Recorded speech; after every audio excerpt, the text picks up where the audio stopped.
I'd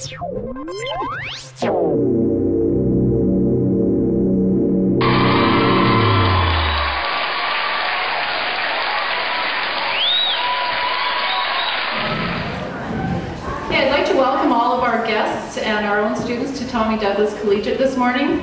We're very happy to have Arthur Slade here launching his latest book, Jolted, and I'm just going to let him get right into it. Oh, thank you.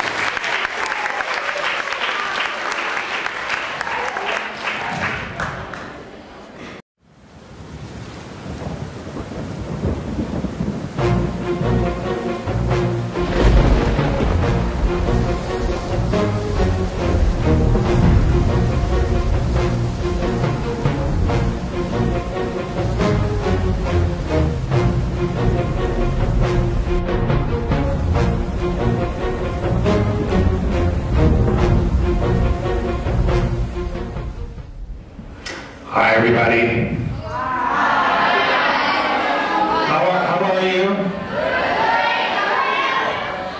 Oh, that sounds really wild. But to go back to my story, I grew up in a ranch in southwest Saskatchewan, the Cypress Hills. My parents have about 500 head of cattle. And my dad used to always say to me, he'd go, you know, Art, when you grow up, I'm going to give you a cow of your own. I'm going to give you several cows. And that's what everybody wants, right? But you don't all want cows at all? You know, well, come on, they're great fun to have. Well, that's what my dad told me. And the other thing about the ranch is, of course, living in the ranch in the Cypress Hills, you could watch the storms coming towards you. And there would always be, you know, you could watch the lightning. It was all very frightening. And I was kind of entranced by it. And I'd spend a lot of time, you know, watching storms. It's, of course, dangerous to be out watching these storms. Sadly, every once in a while, you know, there'd be big bursts of lightning. Every once in a while, that lightning would hit one of the cows, and the cows wouldn't survive the experience, which is very, very sad. But even sadder than that is my father would then say to me, you know, Art, that was the cow that I was going to give to you. So I thought, instead of writing a book about cows being hit by lightning, I thought that would be too sad. I thought, why don't I write a book about human beings being hit by lightning?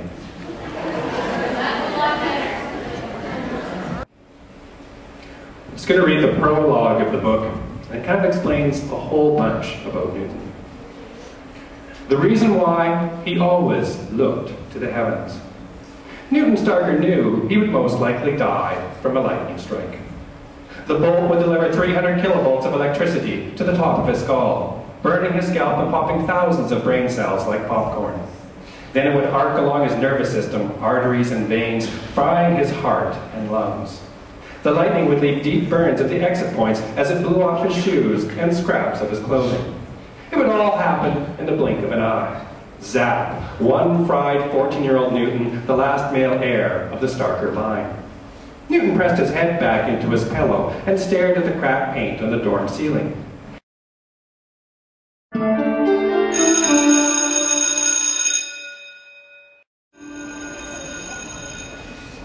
So, when I started writing the book, I wanted to have a school. The school was very important to me, and the school is called Jerry Potts Academy of Higher Learning and Survival.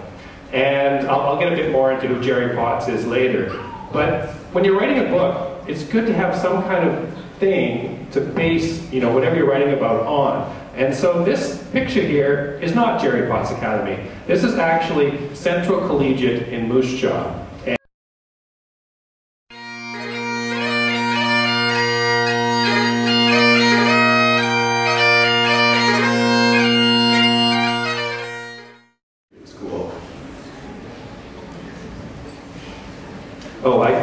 When Newton, of course Newton knows nothing about kilts, and he decides that, well, he goes there for the first day of school, and he gets the kilt, and he has no idea how to put it on, and this is what happens next.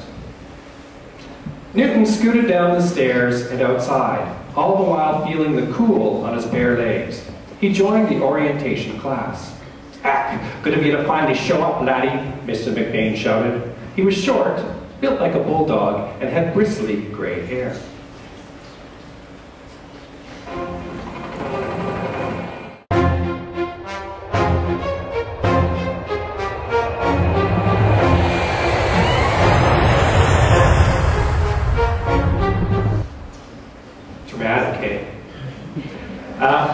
a little bit more about, because I know you look at me and go, wow, he's like a wimpy writer type. How did he learn all these survival techniques, you know, how to live in the desert and all that? I learned it from this book. I learned all sorts of things from it.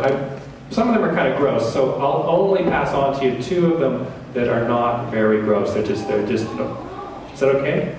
Oh, but you know, I realize the students want to hear the gross things, but the teachers, they're older and they just don't want to hear that stuff. So I'll tell you, this is the least. I'll start with the least gross one.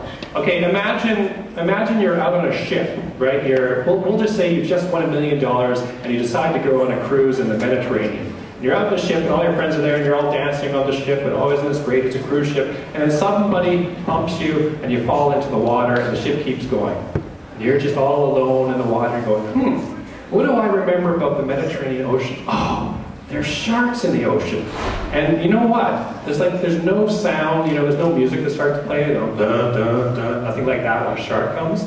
And you have to kind of keep a lookout. You got to look for the fin. And this is what you do. If you see the fin, you see the shark coming towards you, this is how you survive.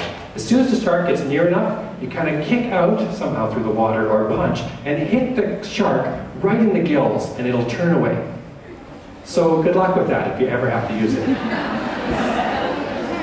And I don't know what you do when there's 2 sharks or 3 sharks. You're kind of I don't know what'll happen.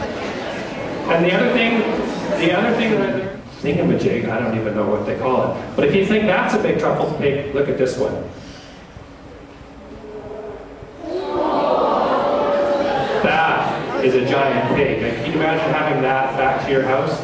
And the thing about those guys standing behind the pig, each of them are about 6'4". Okay, I don't know how tall they are. And finally, of course, because I wanted the book to be really exciting, I decided I'd put a truffle pig of my own in there. But she's just a tiny little truffle pig. Her name is Josephine. And I won't tell you the story exactly how she appears in the book, but she's super intelligent, and the great thing about Josephine is she can find anything. If you ask her to find something, she'll go and find it. So at one point, Newton loses his keys, she goes and finds that. So she's kind of, I was only teasing. Take a chill pill, Rod. A chill pill? Newton inhaled through his nostrils and spoke the second stupidest words ever spoken to the last 20 generations of the Starker family. The stupidest being when Andrew Starker ran towards a summer storm, clutching a lightning rod and shouting, "Give it your best shot, you spawns of the devil!" They did. He died. "Violet," Newton growled. "I, Newton Goddard Starker, challenge you to a duel. I must defend my honor. Your choice of conflict. Chess? Fencing? Racquetball?" "Boxing," Violet replied, without missing a beat. She looked coolly at her own fist. "Unless, of course, that's too manly for you."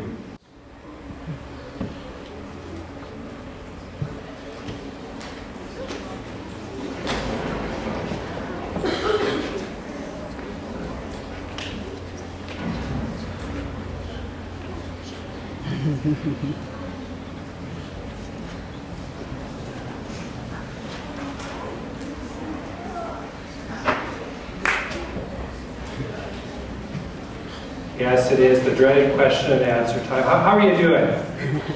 You okay?